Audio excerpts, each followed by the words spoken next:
Wherever you go, whatever you do, throw a little at it. Omax, Vest and Briefs.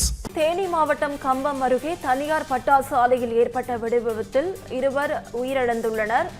அண்மை செய்தியாக பார்த்துக் கொண்டிருக்கிறோம். தேனி மாவட்டம் கம்பம் அருகே தனியார் பட்டாசு ஆலையில் ஏற்பட்ட வெடிவிபத்தில் 2 உயிரிழந்துள்ளனர்.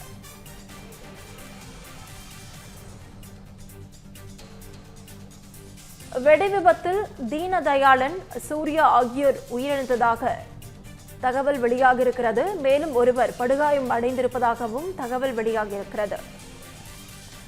வெடிவிபத்து ஏற்பட்ட இடத்தில் காவல்துறையினர், தீயணைப்புத்துறை வீரர்கள் மீட்பு பணிகள் தீவிரமாக ஈடுபட்டு வருகின்றனர்.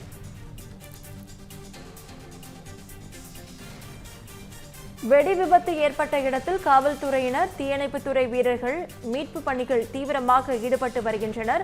போலீசார் தொடர்ந்து விசாரணை மேற்கொண்டு வருகின்றனர். அண்மை செய்தியாக பார்த்துக் கொண்டிருக்கிறோம். தேனி மாவட்டம் கம்பம் அருகே தனியார் பட்டாசு ஆலையில் ஏற்பட்ட வெடிவிபத்தில் 2 உயிரிழந்துள்ளதாக தகவல் வெளியாகியிருக்கிறது. மேலும் ஒருவர் படுகாயமடைந்திருப்பதாகவும் தகவல் வெளியாகியிருக்கிறது.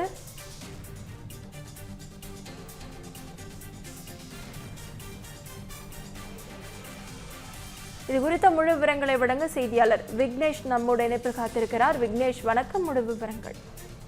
நவீனா, பார்த்தோன்னா தேனி மாவட்டம் கம்பம் பக்கத்துல காட்டுப்பள்ளி வாசல் தெருவில் திருப்பதி என்பவருக்கு சொந்தமான ஒரு தனியார் பட்டாசு தொழிற்சாலை இருக்கு.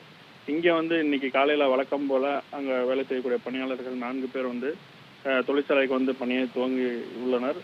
இந்த சூழல்ல கடந்த 2 தினங்களாக தேர்தல் விடுமுறை காரணமாக இந்த தொழிற்சாலை அடைக்கப்பட்டிருக்கு.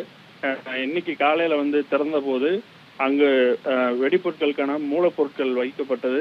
சிறிய உராய்வு ஏற்பட்டு அது பெரும் வெடி விபத்தா மாறி இருக்கு. இந்த விபத்துல பாத்தீங்கன்னா 2 தொழிலாளர்கள் உடல் சிதறி சம்பவ இடத்துல உயிரிழந்திருக்காங்க.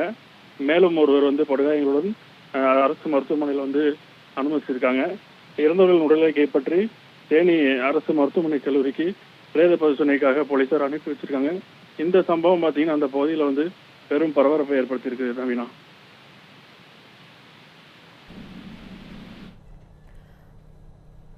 முழு விவரங்களுக்கு நன்றி விக்னேஷ்.